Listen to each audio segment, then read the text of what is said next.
오늘 저에게 주시는 하나님의 말씀은 민수기 4장에서 6장까지의 말씀입니다. 4장. 주님께서 모세와 아론에게 말씀하셨다. 레위 자손 가운데서 고핫 자손을 따로 구별하여 가문별 가족별로 인구를 조사해라. 30살에서 50살까지 군대에 입대할 수 있는 이들로서 회막 일을 맡을 수 있는 사람의 수를 조사해라. 고핫 자손은 회막 안에서 가장 거룩한 물건을 보살피는 일을 맡아야 한다. 지들 이동할 때에는 아론과 그의 아들들이 안으로 들어가서 칸막이 휘장을 걷어내려 그것으로 증거궤를 덮고 그 위에다 돌고래 가죽 덮개를 덮고 또 그 위에다가는 순청색 보자기를 덮은 다음에 채를 꿰다.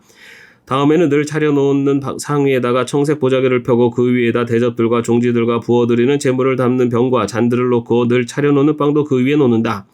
이것들은 진홍색 보자기로 덮고 그 위에 다시 돌고래 가죽 덮개를 덮은 다음에 채를 깬다.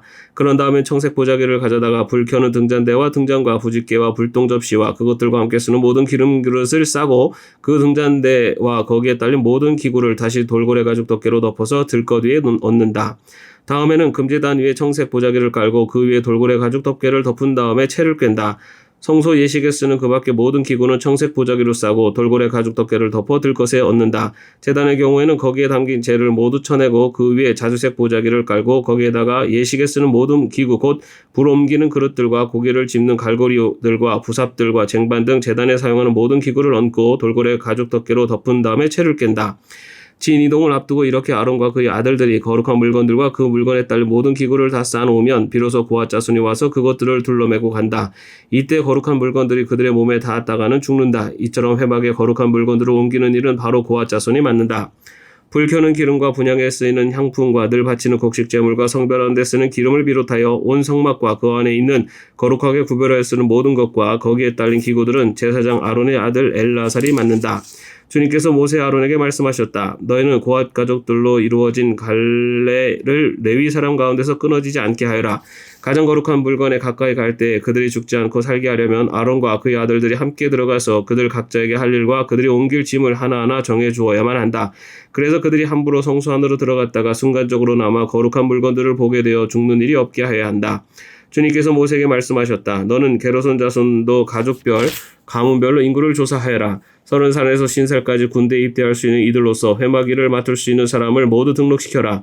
게르손 자손의 가족들이 맡아서 해야 할 일과 메어야 할 짐은 다음과 같다. 그들이 메어서 나를 짐은 성막에 치는 여러 가지 천과 회막과 그 덮개와 그 위에 덮는 돌고래 가죽 덮개와 회막 어귀에 치는 휘장과 뜰의 휘장과 성막과 제단을 둘러싼 뜰의 문 어귀에 치는 휘장과 거기에 딸린 줄과 일하는 데 필요한 모든 장비와 거기에 딸린 모든 기구들이다. 그들은 바로 이런 일을 해야 한다. 게르손 자손이 해야 하는 모든 일 곧 짐 나르는 일과 그 밖의 일은 모두 아론과 그의 아들들의 지시를 받아서 해야 한다. 그러므로 너희는 게르손 자손이 짊어지고 갈 모든 짐을 그들에게 일러주어야 한다. 이것들이 게르손 자손 가족이 회막에서 맡은 일이다. 그들은 제사장 아론의 아들 이다말의 감독 아래 이 임무를 수행하여야 한다. 너는 무라리 자손도 가문별 가족별로 등록시켜야 한다. 30살에서 50살까지 군대에 나갈 수 있는 이들로서 회막 일을 맡을 수 있는 사람을 모두 등록시켜라. 그들이 회막에서 하여야 할 모든 일은 다음과 같은 것들을 맡아서 옮기는 것이다. 그것들은 곧 성막 널빤지들과 가로다지들과 기둥들과 밑받침들과 꽃들 둘레에 세우는 기둥들과 밑받침들과 말뚝들과 줄들과 거기에 딸린 모든 기구와 그들이 하는 데 필요한 모든 것이다. 너희는 그들이 옮겨야 할 물품의 목록을 작성하여 그들에게 맡겨야 한다. 이 일들을 무라리 자손 가족들이 해야 할 일이다. 그들이 회막에서 맡은 여러 가지 일은 모두 제사장 아론의 아들 이다말의 감독을 받으며 해야 한다. 모세와 아론과 회중의 원로들은 가문별 가족별로 고핫 자손을 등록시켰다. 30살에서 50살까지 군대에 입대할 수 있는 이들로서 회막 일을 맡을 수 있는 사람을 가족별로 등록시키니 2750명이었다. 이들이 바로 고핫 가족에게서 등록된 모든 이들로서 회막에서 일할 사람이었다. 모세와 아론은 주님께서 모세를 시켜 명하신 대로 그들을 등록시켰다.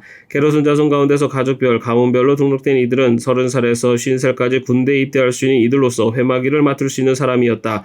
가족과 가문을 따라 등록된 이들은 2630명이었다. 이들이 바로 게르손 자손 가족에게서 등록된 모든 이들로서 회막에서 일할 사람이었다. 모세와 아론은 주님께서 명하신 대로 그들을 등록시켰다. 무라리 자손 가족 가운데서 가족과 가문별로 등록된 이들은 30살에서 50살까지 군대에 입대할 수 있는 사람으로서 회막 일을 맡을 수 있는 사람들이었다. 가족별로 등록된 이들은 3200명이었다. 이들이 바로 무라리 자손 가족에게서 등록된 사람들로서 주님께서 모세를 시켜 명하신 대로 모세와 아론이 등록시킨 이들이었다. 모세와 아론과 이스라엘 원로들은 모든 레위 사람을 가문과 가족별로 등록시켰다. 그들은 모두 30살에서 50살까지 이를 감당할 수 있는 이들로서 회막의 짐을 운반할 사람이었다. 등록된 사람은 모두 8,580명이었다. 주님께서 모세를 시켜 말씀하신 대로 한 사람 한 사람에게 할 일과 운반할 짐을 맡겼다. 주님께서 모세에게 명하신 대로 그들을 등록시킨 것이다. 5장. 주님께서 모세에게 말씀하셨다. 너는 이스라엘 자손에게 악성 피부병 환자의 고름을 흘리는 사람과 죽음에 닿아 부정을 탄 사람은 모두 진에서 내보내야 한다고 지시하여라. 남자나 여자나 가릴 것 없이 똑같이 진 바깥으로 내보내어 내가 머물고 있는 진을 더럽히지 않도록 하여라. 이스라엘 자손은 그 말씀대로 그런 사람을 진 바깥으로 내보냈다. 이스라엘 자손은 주님께서 모세에게 말씀하신 대로 하였다. 주님께서 모세에게 말씀하셨다. 너는 이스라엘 자손에게 일러라. 남자나 여자를 가릴 것 없이 남에게 어떤 잘못이든지 저질러서 그 일로 주를 배신하였을 때에 그런 사람은 자기의 잘못을 깨닫는 대로 자기가 저지른 잘못을 고백하고 피해자에게 본래의 값에다가 5분의 1을 더 얹어서 갚아야 한다. 그 피해자에게 대신 보상을 받을 근친이 없으면 그 배상액은 죄를 속량하려고 바치는 속죄의 양과 함께 주님께로 돌아가 제사장의 몫이 된다. 또한 이스라엘 자손이 바치는 거룩한 제물 가운데서 흔들어서 바치는 것도 모두 제사장의 몫이 된다. 각자가 가지고 온 거룩한 제물은 가져온 그 사람의 것이다. 그러나 그가 일단 그것을 어떤 제사장에게 주었으면 그것은 제사장의 것이다. 주님께서 모세에게 말씀하셨다. 이스라엘 자손에게 말하여라. 내가 그들에게 전할 말은 이렇다. 어떤 남편이든지 아내가 잘못을 저질러 남편을 배반하여 남편 몰래 다른 남자와 동침하였는데 아내가 그 사실을 숨기고 있고 그 여인이 강요받음 없이 스스로 몸을 더럽혔는데도 증인마저 없고 현장에서 붙들리지도 않았을 경우에 남편이 자기 아내가 몸을 더럽혔으므로 화가 나서 아내를 의심하게 되거나 또는 아내가 전혀 몸을 더럽히지 않았는데도 다만 남편의 의처증에 걸려 아내에게 미운 감정이 생기면 그 남편은 아내를 제사장에게 데리고 가서 아내의 몫으로 보리가루 10분의 1 에바를 제물로 바쳐야 한다. 그 제물에는 기름을 붓거나 향을 얹을 필요가 없다. 그것은 미움 때문에 바치는 곡식 제물이며 잘못을 상기하여 기억하게 하는 곡식 제물이기 때문이다. 제사장은 그 여인을 앞으로 나오게 하여 주님 앞에 세운다. 제사장은 거룩한 물을 오지 그릇에 한 그릇 떠다가 성막 바닥에 흙을 그어서 그 물에 탄다. 제사장은 그 여인을 주 앞에 서게 한 다음 그 여인의 머리채를 풀게 하고 기억하게 하는 곡식제물 곧 미움 때문에 바치는 곡식제물을 그 여인에게 주어서 들고 있게 하고 제사장 자신은 쓴 물 곧 저주를 내리는 물을 자기 손에 들고서 그 여인에게 다음과 같이 말하면서 맹세를 시킨다. 어떤 남자와도 동침한 일이 없고 지금의 남편과 결혼한 일에 그를 배반하여 몸을 더럽힌 일이 없으면 저주를 내리는 이 쓴물이 내게 아무런 해가 되지 않을 것이다. 그러나 내가 남편과 함께 사는 동안 그를 배반하여 내 몸을 더럽혔으면 곧 내 남편이 아닌 다른 남자와 동침한 일이 있으면 이때 제사장은 그 여인에게 저주를 받아도 좋다는 맹세를 하게 한다. 주님께서는 내 허벅지를 마르게 하고 내 배가 부어오르게 하는 저주를 내려 내 결의 가운데서 너를 본보기로 삼으실 것이다. 저주를 불러일으키는 이물이 내 몸속으로 들어가서 내 배를 부어오르게 하고 내 허벅지를 마르게 할 것이다. 이렇게 제사장이 맹세를 시키면 그 여인은 아멘 아멘 하고 응답하여야 한다. 그러면 제사장은 위에서 한 저주의 말을 글로 써서 그 쓴물에 담가 씻는다. 이 쓴물은 저주를 불러일으키는 물로서 제사장이 그 여인에게 마시게 하는 물이다. 저주를 불러일으키는 그 물이 그 여인의 몸속으로 들어가면 그 여인은 쓰라린 고통을 겪게 된다. 제사장은 그 여인의 손에서 미움 때문에 바치는 그 곡식 제물을 받아서 주 앞에서 흔들고 제단으로 가져간다. 제사장은 그 곡식 제물에서 정성의 표시로 한 움큼만 집어내어 제단에서 불사른다. 이 일이 끝나면 마지막으로 제사장은 그 준비된 물을 여인에게 주어 마시게 한다. 제사장이 여인에게 물을 주어 마시게 했을 때 그 여인이 자기 남편을 배반하고 제 몸을 더럽힌 일이 있다면 저주를 불러일으키는 그 물이 그 여인의 몸에 들어가면서 여인을 쓰라린 고통과 함께 배가 부어오르고 허벅지가 마른다. 그러면 그 여인은 결의 가운데서 저주받은 자가 된다. 그러나 그 여인이 제 몸을 더럽힌 일이 없이 깨끗하면 아무런 해도 없고 임신에도 지장이 없다. 이것은 여인이 남편을 두고도 그를 배신하여 제 몸을 더럽혀 남편에게서 미움을 받을 때 하는 의식이다. 때로는 남편이 공연히 의처증이 생겨 자기 아내를 미워하는 경우에도 여인은 주님 앞에 서야 하고 제사장은 이 의식을 그 여인에게 행하여야 한다. 남편이 아내에게 이렇게 하여도 남편에게는 잘못이 없다. 그러나 아내에게 죄가 있으면 아내는 그 책임을 져야 한다. 6장. 주님께서 모세에게 말씀하셨다. 이스라엘 자손에게 말하여라. 너는 그들에게 다음과 같이 일러라. 남자나 여자나 나실 사람이 되어 나 주에게 헌신하기로 하고 특별한 서약을 했을 때에는 그는 포도주와 독한 술을 삼가야 한다. 포도주로 만든 시큼한 술이나 독한 술로 만든 시큼한 술을 마셔서는 안 된다. 포도즙도 마시지 못한다. 날 것이든 마른 것이든 포도도 먹어서는 안 된다. 그는 나실 사람으로 헌신하는 그 기간에는 포도나무에서 난 것은 어떤 것도 씨나 껍질조차도 먹어서는 안 된다. 그는 나실 사람으로 서원하고 헌신하는 그 모든 기간에는 자기 머리를 삭도로 밀어서는 안 된다.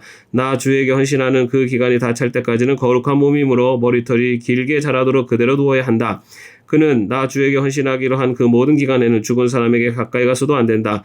아버지나 어머니나 형제나 노이가 죽었을 때라도 그들의 죽음에 가까이 하여 몸을 더럽혀서는 안 된다. 하나님께 헌신하는 표를 그 머리에 지니고 있기 때문이다. 나실 사람으로 헌신하는 그 모든 기간에는 그는 나 주에게 거룩하게 구별된 사람이다. 누구가 그 사람 앞에서 갑자기 죽어 그 죽음의 몸이 다 헌신한 표로 기른 머리털을 더럽혔을 때는 몸을 정결하게 하는 날 그 머리털을 밀어야 한다. 곧 그는 이래 동안을 기다렸다가 머리털과 수염을 밀어야 한다. 그리고 여드렛 날에는 산비둘기 2마리나 집비둘기 새끼 2마리를 회막오기로 가져와서 제사장에게 주어야 한다. 그러면 제사장은 한 마리는 속죄제물로 삼고 나머지 한 마리는 번제물로 삼아 죽음을 만진 그의 죄를 속해야 한다. 바로 그날로 그는 다시 자기 머리털을 거룩하게 바쳐야 한다. 헌신하기로 작정한 기간 동안 그는 나 주에게 자신을 새롭게 헌신해야 하므로 1년 된 새끼 순양을 가져다가 속건제물로 바쳐야 한다. 나실 사람으로 한번 구별된 그의 몸이 이 일로 더럽게 되었기 때문에 새로 헌신하기로 한 경우에는 그 이전까지의 기간은 무효가 된다. 헌신하기로 작정한 기간이 다 찼을 때 나실 사람이 지켜야 할 법은 이러하다. 그는 먼저 회막 어기로 가서 나 주에게 제물을 바쳐야 한다. 1년 된 흠없는 새끼 순양 한 마리는 번제물로 바치고 1년 된 흠없는 새끼 함양 한 마리는 속죄제물로 바치고 흠없는 순양 한 마리는 화목제물로 바쳐야 한다. 이 밖에도 누룩을 넣지 않고 만든 빵 곧 고운 밀가루에 기름을 섞어 만든 과자와 역시 누룩을 넣지 않고 겉에 기름을 발라 만든 속빈 과자들을 한 광줄이 담아 곡식제물과 부어드리는 제물과 함께 바쳐야 한다. 제사장은 이것들을 주 앞에 가져다 놓고 속죄제물과 번제물로 바친다. 또 순양에다가 누룩을 넣지 않은 빵 한 광조리를 곁들여 나 주에게 화목제물로 바친다.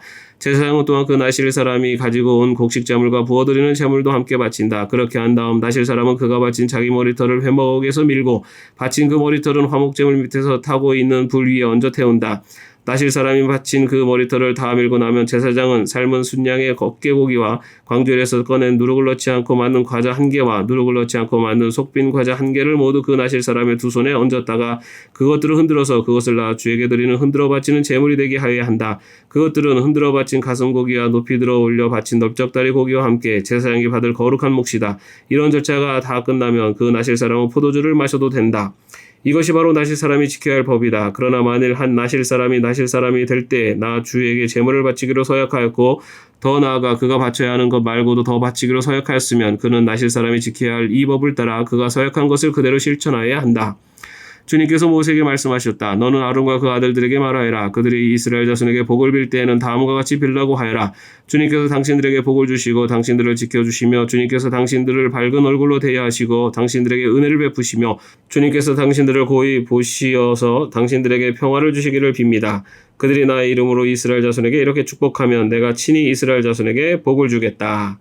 아멘. 오늘도 평안한 하루 되시기를 바랍니다.